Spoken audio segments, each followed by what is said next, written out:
रूही सामने लाती है सुकून का असली चेहरा घर वालों के लिए, लेकिन दादी सुकून का साथ देते हुए उसे घर से बाहर करने की ठान लेती है। तभी बाबा दौड़कर नहार को बचाते हैं। अब रूही जान चुकी है सुकून का पूरा सच, और यह भी कि सुकून का पति उसे ठिकाने लगाने के जुर्म में सजा भुगत रहा है।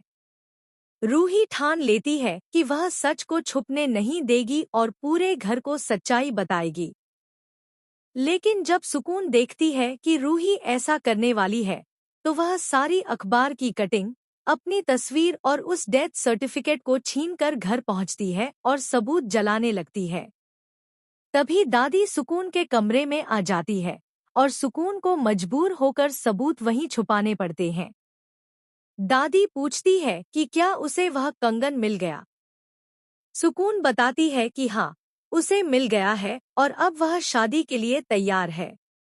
दादी फिर से सुकून को मंडप तक ले जाती है और नहार सुकून की शादी शुरू हो जाती है। तभी रूही भी घर पहुंचती है और सबको सुकून का असली सच बताती है कि वह एक आत्मा है।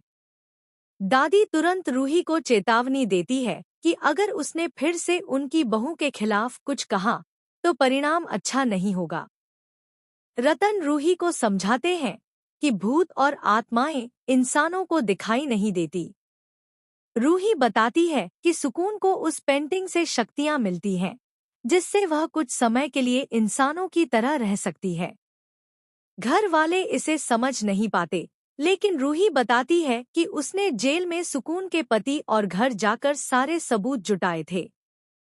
लेकिन सुकून ने चालाकी से सबूत वाला थैला छीन लिया। दादी हंसते हुए कहती है कि रूही को शादी रोकने का कोई और रास्ता नहीं मिला, इसलिए अब वह बस बक रही है। जूही बताती है कि सबने देखा था कि सुकून ने कंगन खोने का नाटक किया और फिर जानबूझकर आग लगाई। लेकिन दादी कहती हैं कि उन्होंने अपनी आंखों से देखा कि सुकून घर में ही थी और कंगन उसे मिल गया था।